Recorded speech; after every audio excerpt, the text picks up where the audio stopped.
If you broker commercial real estate, you live in two tabs, LoopNet and Crexi. You search one market, then the other. You copy listings, clean duplicates, compare cap rates, hunt for days on market, and rebuild the same spreadsheet again.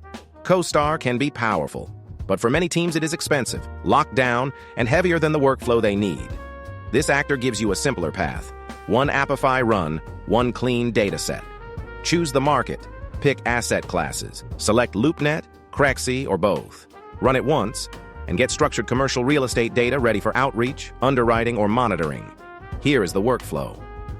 In Apify, open Commercial Real Estate Brokerage Intel. Enter city and state, choose sale or lease, set asset classes, and start the run. The actor collects listings from LoopNet and Crexi, normalizes the data, and returns rows your team can use. You get asking price, square footage, price per square foot, normalized cap rate, NOI source, days on market, broker name, broker company, and listing URL. When the same property appears on both platforms, the dataset marks where else it is listed, so your team does not chase the same deal twice.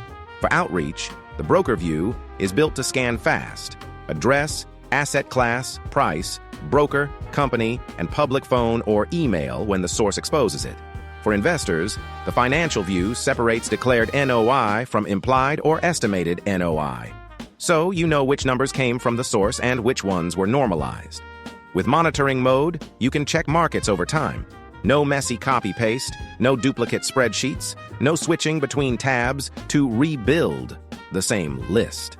Commercial Real Estate Brokerage Intel is available on Apify at $5 per 1,000 results. Run it from the link in the description, test it on your market, and turn LoopNet plus Crexi into one clean brokerage dataset.